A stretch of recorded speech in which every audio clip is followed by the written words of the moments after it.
Welcome to Ganapathi Academy Kakinada YouTube channel. ఇప్పుడు వరకు ఎవరైనా ఈ యూట్యూబ్ ఛానల్ని సబ్స్క్రైబ్ చేసుకున్నట్లయితే వెంటనే సబ్స్క్రైబ్ చేసుకోండి. అదేవిధంగా గణపతి అకాడమీ టెలిగ్రామ్ ఛానల్లో కూడా మీరు జాయిన్ అయినట్లయితే ప్రతిరోజు కూడా మీకు జనరల్ స్టడీస్ అంశాలను అప్లోడ్ చేయడం జరుగుతూ ఉంది. ఈ వీడియో క్లాస్ యందు మనం ఈ ఆగస్టు 1 మరియు 2 ఆగస్ట్ 1, ఆగస్టు 2, 2020కి సంబంధించినటువంటి డైలీ కరెంట్ అఫైర్స్ అదేవిధంగా జనరల్ స్టడీస్ అంశాలను పరిశీలిద్దాం. ముందుగా కాన్సెప్ట్ నెంబర్ 1, హార్దిక్ సతీష్ చంద్ర షా. హార్దిక్ సతీష్ చంద్ర షా ఈయన ఈ private secretary to Narendra Modi, ప్రధానమంత్రి నరేంద్ర మోడీకి ప్రైవేట్ సెక్రటరీగా నియామకం జరిగినటువంటి వ్యక్తి ఈ హార్దిక్ సతీష్ చంద్ర షాగా గుర్తుపెట్టుకోవాలి. Private secretary to Narendra Modi. Next concept number 2, stay in India study in India. ఇటీవల కాలంలో stay in India study in India ఈ కమిటీకి చైర్మన్గా వ్యవహరిస్తూ ఉన్నది డిపి సింగ్గా గుర్తుపెట్టుకోవచ్చు. డిపి సింగ్. ఈ డిపి సింగ్ ప్రస్తుతం యూజీసీకి చైర్మన్గా వ్యవహరిస్తూ ఉన్నారు. యూనివర్సిటీ గ్రాంట్స్ కమిషన్ అని పిలుస్తాం. యూజీసీకి చైర్మన్గా వ్యవహరిస్తూ ఉన్నారు డిపి సింగ్. అయితే యూజీసీ 1953లో ఏర్పడడం మనకు తెలిసిందే. విశ్వవిద్యాలయాల నిధుల సంఘము అని పిలుస్తాం. UGC University Grants Commission which was established in the year 1953. అయితే యూనివర్సిటీ గ్రాంట్స్ కమిషన్ యాక్ట్ అనేది which was passed in the year 1956. Right now UGC chairman is DP Singh. ఈయన stay in India study in India అనేటువంటి కమిటీకి చైర్మన్గా వ్యవహరిస్తూ ఉన్నారు. విద్యార్థులు ఎవరూ కూడా విదేశాలకి వెళ్ళి హైయర్ స్టడీస్ చదివే కంటే కూడా భారతదేశంలోనే ఉండి భారతదేశంలోనే హైయర్ స్టడీస్ చదువుకునే విధంగా ఈ కమిటీని రూపొందించడం జరిగింది. ఈ కమిటీకి చైర్మన్ డిపి సింగ్గా గుర్తుపెట్టుకోవాలి. DP Singh is the chairman of UGC. Next, Indian ఆర్మీలో మహిళలకు పర్మనెంట్ కమిషన్ ఇటీవల కాలంలో ఏర్పాటు చేయడం జరిగింది. సో ఎగ్జామినేషన్ పాయింట్ ఆఫ్ వ్యూలో ఇటీవల ఈ ఇండియన్ ఆర్మీలో ఉమెన్ ఆఫీసర్స్ కమిషన్ని ఏర్పాటు చేయడం జరిగింది. కావున దేనిలో నేవీలోనా లేకపోతే ఆర్మీలోనా లేకపోతే ఎయిర్ ఫోర్స్ అని అడగడం జరుగుతుంది. సో ఇండియన్ ఆర్మీలో ఈ మహిళలకు పర్మనెంట్ కమిషన్ ఏర్పాటు చేయడాన్ని గమనించాలి. ఆర్మీ డే మనకు తెలిసిందే. జనవరి 15వ తారీఖున ఆర్మీ డే జరుపుకుంటాం. ప్రస్తుత ఆర్మీ చీఫ్ మనోజ్ ముకుంద్ నరవాణే జనవరి 15 ఆర్మీ డేగా మనం గుర్తుపెట్టుకోవచ్చు. ఇండియన్ ఆర్మీలో మహిళలకు పర్మనెంట్ కమిషన్ ఇటీవల కాలంలో ఏర్పాటు చేయడం జరిగింది. Next, Global Forest Assessment. ఈ గ్లోబల్ ఫారెస్ట్ అసెస్మెంట్ ఇటీవల కాలంలో FAO Food and Agriculture Organization రోమ్లో ఉంది ఇది. సో FAO విడుదల చేయడం జరిగింది. దీని ప్రకారము భారతదేశము ప్రపంచంలో 3వ స్థానంలో నిలవడాన్ని గమనించాలి. మొదటి స్థానము చైనా, 2వ స్థానము ఆస్ట్రేలియాగా గుర్తుపెట్టుకోవాలి. గడిచిన దశాబ్ద కాలంలో ఎంత ఈ అటవీ భూమి పెరిగింది అనేటువంటి రిపోర్టును ఈ గ్లోబల్ ఫారెస్ట్ అసెస్మెంట్ రిపోర్ట్ అని పిలుస్తాం.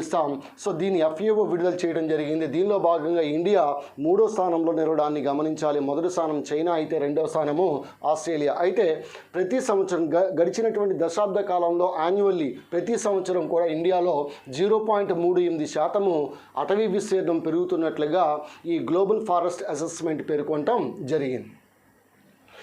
Next, Paytm CEO. ఈ పేటీఎం మనకి తెలిసింది నగదు లావాదేవీలకి సంబంధించినంత వరకు. సో ఫోన్పే కానీ పేటీఎం కానీ ఇలా రకరకాలుగా మనకి చాలా యాప్స్ అనేవి ఉన్నాయి. అయితే ఈ పేటీఎం ఈ CEO ఈ వరుణ్ శ్రీధర్ నియామకం జరిగింది. ఈ పేటీఎం అధ్యక్షుడు అమిత్ నాయర్గా గుర్తుపెట్టుకోవాలి. ఈ పేటీఎం బ్యాంక్ని స్థాపించింది founder of Paytm Vijay Shekhar శర్మగా గుర్తుపెట్టుకోవచ్చు. ఈ పేటీఎం యొక్క హెడ్ క్వార్టర్స్ అనేది నోయిడా, ఉత్తరప్రదేశ్లోని నోయిడా. అఫ్కోర్స్ అక్కడ నోయిడాలోనే మనకి శాంసంగ్ వారి యొక్క ఈ శాంసంగ్ సెల్ ఫోన్ కంపెనీ, భారతదేశంలో అతిపెద్ద శాంసంగ్ సెల్ ఫోన్ కంపెనీ నోయిడాలో ఏర్పాటు చేయడం జరిగింది. అలాగే మింటి కేంద్రం కూడా నోయిడాలో ఉంది. సో ఇటు నోయిడా, ముంబై, హైదరాబాద్, కలకత్తా, సో 4 చోట్ల కూడా మింటి కేంద్రాలు అనేవి ఉండటం తెలిసింది, నాణ్యాల ముద్రణ కేంద్రాలు. నెక్స్ట్, ఇండియా జింబాబ్వే మధ్య ఈ మెమొరండమ్ ఆఫ్ అండర్స్టాండింగ్ అనేది జరిగింది. ముఖ్యంగా మెడిసిన్ మరియు హోమియోపతికి సంబంధించి భారతదేశం అదేవిధంగా జింబాబ్వే మధ్య ఒక MOU మెమొరండమ్ ఆఫ్ అండర్స్టాండింగ్ అనేది జరిగింది హోమియోపతి వైద్యంపై. సో మనకు తెలిసింది హోమియోపతి పితామహుడు హానేమాన్ అని పిలుస్తాం. అయితే భారతదేశంలో హోమియోపతి విశ్వవిద్యాలయం, ఫస్ట్ హోమియోపతి యూనివర్సిటీ ఎక్కడ ఉందో మీరు కామెంట్ రూపంలో తెలియచేయగలరని కోరుతా ఉన్నాను. అయితే ఈ జింబాబ్వే యొక్క రాజధాని హరారే, అదేవిధంగా జింబాబ్వే యొక్క రాజధాని హరారే, ఈ హరారేని పూర్వం మనం సాలిస్బరీ అని పిలిచేవాళ్ళం. అదేవిధంగా జింబాబ్వే యొక్క పూర్వనామం అనేది సౌత్ రొడీషియా లేదా దక్షిణ రొడీషియా అని పిలుస్తాం. ప్రస్తుత జింబాబ్వే యొక్క అధ్యక్షుడు ఎమర్సన్ మంగాంగ్వా అనేవాడు ఈ జింబాబ్వేకి అధ్యక్షుడిగా వ్యవహరిస్తూ ఉన్నారు. Next defence institute of advanced technology, very important. ఇది పూణేలో ఉంది. ఇటీవల కాలంలో ఈ ఐసోలేషన్ బెడ్ సిస్టమ్కి సంబంధించి కోవిడ్-19కి సంబంధించినంత వరకు ఐసోలేషన్ బెడ్ సిస్టమ్ని ఏర్పాటు చేయడం జరిగింది. దానికి పెట్టినటువంటి పేరే ఆశ్రేగా గుర్తుపెట్టుకోవచ్చు. సో అయితే ఇక్కడ ఈ defence institute of advanced technology Pune సంస్థ ఈ ఐసోలేషన్ బెడ్ సిస్టమ్ని ఏర్పాటు చేయడం జరిగిందని చెప్పాను. దీనికే ఆశ్రే అనేటువంటి పేరు పెట్టడం జరిగింది. సో కావున ఇక్కడ defence institute of advanced technology పూణేలో ఉంది. Serum institute of India so పూణేలో ఉంది. అదేవిధంగా Indian institute of tropical meteorology, ఇది కూడా పూణేలో ఉంది. TV and film institute of India, ఇది కూడా పూణేలో ఉంది. నేషనల్ కెమికల్ ల్యాబొరేటరీ పూణేలో ఉంది.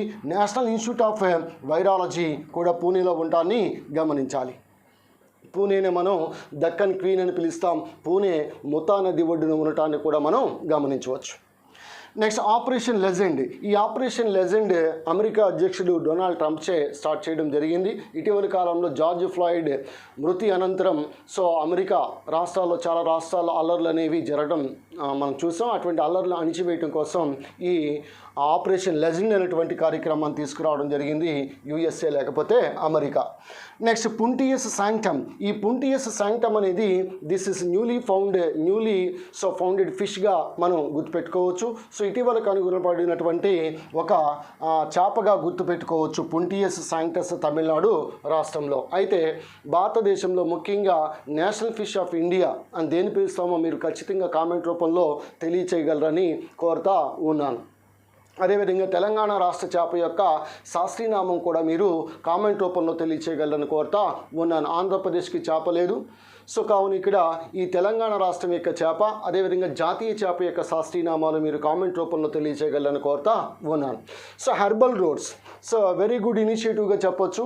భారతదేశంలో 800 కిలోమీటర్ల పొడవైనటువంటి ఈ హెర్బల్ రోడ్స్ని ఇటీవల కాలంలో అభివృద్ధి పరుస్తున్నటువంటి రాష్ట్రం ఉత్తరప్రదేశ్గా గుర్తుపెట్టుకోవచ్చు. రోడ్డుకి ఇరువైపులా కొన్ని అశ్వగంధ లేకపోతే ఇతర మెడిసినల్ ప్లాంట్స్ని పెంచే కార్యక్రమమే ఈ హెర్బల్ రోడ్స్.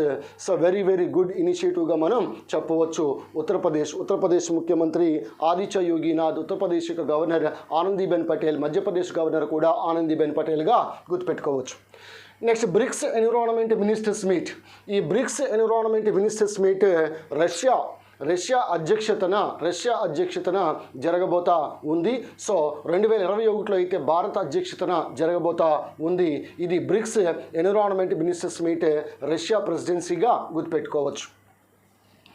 నెక్స్ట్ ఈ వరల్డ్ బ్రెస్ట్ ఫీడింగ్ డే లేదా ప్రపంచ తల్లిపాల దినోత్సవం అనేది ఆగస్టు 1న జరుపుకుంటాం. అయితే ఈ వరల్డ్ బెస్ట్ ఫీడింగ్ వీక్గా ఆగస్టు 1 నుంచి ఆగస్టు 7 వరకు ఈ వారోత్సవాలు అనేవి జరుపుకుంటూ ఉన్నాం. దీని యొక్క థీమ్ ఏంటో మీరు కామెంట్ రూపంలో తెలియచేయగలరని కోరుతా ఉన్నాను. ప్రపంచ తల్లిపాల దినోత్సవం ఆగస్టు 1. ఈ ప్రపంచ తల్లిపాల వారోత్సవాలు అనేవి ఆగస్టు 1 నుంచి ఆగస్టు 7 వరకు జరుపుకుంటా ఉన్నాం. నెక్స్ట్ ఈ national mineral development corporation NMDC హైదరాబాద్లో ఉంది. 1958లో ఈ సంస్థను ఏర్పాటు చేయడం జరిగింది. ప్రస్తుతం దీని యొక్క సిఎండి చైర్మన్ అండ్ మేనేజింగ్ డైరెక్టర్గా బాధ్యతలు చేపట్టింది Sumit Deb. So right now chairman and managing director of NMDC which was established in the year 1958 is Sumit Deb. Next Andhra Pradesh ప్రభుత్వం ముఖ్యంగా CRDA capital region development authority ఈ సిఆర్డిఏ రద్దు బిల్లు, అదేవిధంగా ఏపీ పరిపాలన వికేంద్రణ బిల్లు, సో ఈ రెండింటికి కూడా ఆమోదం తెలపడం జరిగింది. ఆంధ్రప్రదేశ్ గవర్నర్ బిశ్వభూషణ్ హరిచందన్ పెద్ద వయసులో గవర్నర్గా ఆయన పనిచేస్తూ ఉన్నారు. అదే తెలంగాణ గవర్నర్ అయితే తమిళిసై సౌందరరాజన్ పిన్న వయసులో గవర్నర్గా పనిచేస్తూ ఉన్నారు. స్వీట్ 16 అనమాట.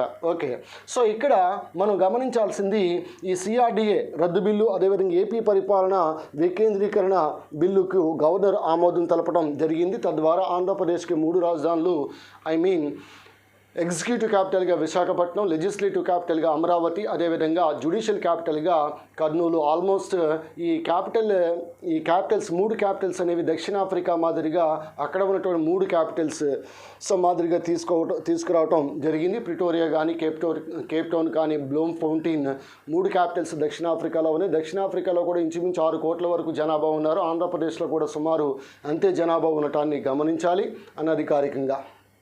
అయితే ఈ సిఆర్డిఏ రద్దు చేస్తూ దీని స్థానంలో ఆంధ్రప్రదేశ్ ప్రభుత్వం జగన్ సర్కారు అమరావతి మెట్రోపాలిటన్ రీజియన్ డెవలప్మెంట్ అథారిటీని తీసుకురావడం జరిగింది. సో దీన్ని మనం గమనించాలి. సిఆర్డిఏ స్థానంలోనే అమరావతి మెట్రోపాలిటన్ రీజియన్ డెవలప్మెంట్ అథారిటీని తీసుకురావటం జరిగింది. అయితే ప్రధానంగా ఈ సిఆర్డిఏ రద్దు బిల్లు, ఏపీ పరిపాలనా వికేంద్ర బిల్లుకు సంబంధించి 2 ఆర్టికల్స్ ఇక్కడ మీకు ఇవ్వడం జరుగుతుంది. 197(1)B, 197(2)B. ఈ ఆర్టికల్స్ దేన్ని వివరిస్తాయో మీరు క్లుప్తంగా బ్రీఫ్గా మాత్రం తెలపగలరని కామెంట్లో కోరుకుంటా ఉన్నాను. నెక్స్ట్, ఇటీవల కాలంలో అమెరికాలోని కరోనాతో కుక్క మరణించింది. ఈ విధంగా తొలిసారిగా కుక్క మరణించడం కరోనాతో అది అమెరికాలో సంభవించడం జరిగింది. సో ఏదైనా ఈ చైనా, అమెరికా లాంటి వారికి ఇది సాధ్యం. నెక్స్ట్, ఈ టొరంటో ఇంటర్నేషనల్ ఫిల్మ్ ఫెస్టివల్లో భాగంగా ఈ జెర్సీ, తెలుగు సినిమా అయినటువంటి జెర్సీ, ఈ నాని నటించినటువంటి సినిమా. సో సినిమా కూడా చాలా బాగుంటుంది. ఈ జెర్సీ అనేటువంటి సినిమా ఈ టొరంటో ఇంటర్నేషనల్ ఫిల్మ్ ఫెస్టివల్లో ప్రదర్శన కొరకు ఎంపికైనటువంటి చిత్రంగా గుర్తుపెట్టుకోవాలి. నెక్స్ట్, ముకుందకం శర్మ. ఎవరు ఈ ముకుందకం శర్మ అంటే 2020లో జాతీయ క్రీడా అవార్డులు ఎంపికకై కమిటీని ఏర్పాటు చేయడం జరిగింది. ఆ కమిటీకి చైర్మన్గా ముకుందకం శర్మ వ్యవహరిస్తూ ఉన్నారు. జాతీయ క్రీడల అవార్డులను గుర్తుపెట్టుకోవాలి. అలాగే రాజ్యసభ సభ్యుడు, సమాజ్వాదీ పార్టీకి చెందినటువంటి వ్యక్తి అమర్ సింగ్ ఇటీవల కాలంలో చనిపోవటం కూడా మనం గమనించాలి. అదేవిధంగా మాజీ దేవాదాయ శాఖ మంత్రి పైడికొండల మాణిక్యాలరావు గారు కూడా చనిపోవటం అనేది జరిగింది. సో కావున ఇక్కడ ఈ కరోనాతో ఇటీవల కాలంలో కొంతమందికి ఇమ్యూనిటీ ఉండటం కారణంగా బయటపడుతూ ఉన్నారు. కొంతమంది ఇమ్యూనిటీ లేని కారణంగా చనిపోవడాన్ని కూడా మనం చూస్తూ ఉన్నాం.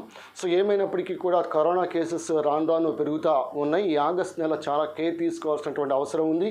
సో ఈ మాస్క్ ధరించడం గల కారణము మీరు కూడా మాస్క్ పెట్టుకుంటారనే ఉద్దేశంతో సింబాలిక్గా ఈ మాస్క్ అనేది ధరించడం జరుగుతూ ఉంది. అదేవిధంగా మీరు ఫిజికల్ డిస్టెన్సింగ్ అనేది పాటించండి.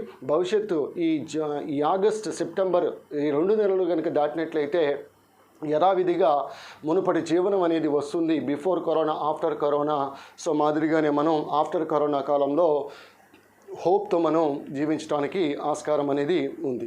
So this is Ganapathi sir from Ganapathi Academy, Kakinada, Andhra Pradesh. మరొకసారి ఈ వీడియోని మీరు జాగ్రత్తగా పరిశీలించినట్లయితే ఇందులో ఉన్నటువంటి అంశాలు అనేవి మీకు జనరల్ స్టడీస్తో లింకప్ చేసి చెప్పడం కారణంగా తక్కువ సమయంలో ఎక్కువ నాలెడ్జ్ అనేది మీకు రావడం జరుగుతుంది. తదుపరి వీడియోలో మనం బయాలజీకి సంబంధించి, అదేవిధంగా చరిత్రకు సంబంధించి వీడియోలు రెడీగా ఉన్నాయి. వాటిని కూడా మీకు అప్లోడ్ చేస్తాను. Stay tune. Thank you.